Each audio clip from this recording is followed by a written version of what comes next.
Hello po guys, another tips, another sharing po sa mga katulad kong baguhan.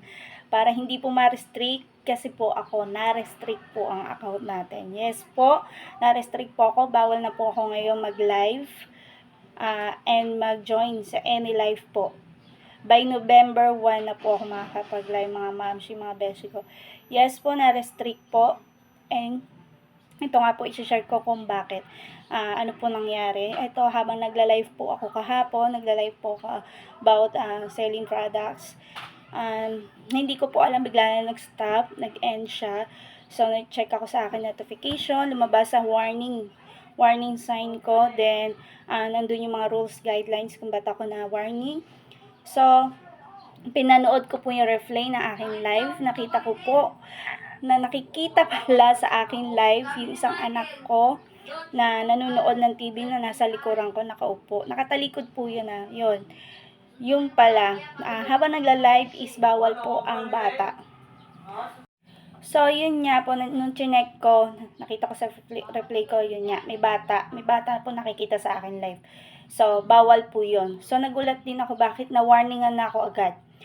So, I check my account. So, meron po pala tayong naiipon na restriction na mga videos. Yun nga po mga mamshi beshi ko. So, check nyo na po ang inyong mga account. Paano nyo po ma-check? Punta po kayo sa TikTok settings. Sa mga settings nyo po, check nyo po yung restriction. Doon nyo po makikita kung may mga restriction na po kayo. At punta rin po kayo sa TikTok Studio. Doon na po makikita yung account check. Account check, doon po mismo i-check yung account nyo kung may mga restriction kayo. Kasi yun nga po, nung nakita ko po yung akin, meron po pala akong 6 na restriction. So, naiipon po pala yun. So, pag naipon na yun, then isang baksakan, yun na, restrict na po yung account nyo. So, para hindi po kayo matulad po sa akin, share ko na po. At sana makatulong tong video na to na maiwasan nyo po ma-restrict ang account nyo. Ayun nga po, once na na-restrict yung account nyo, hindi nyo na po siya magagamit katulad ko. Hindi ko lang po magagamit muna, pasamantala, ilang araw.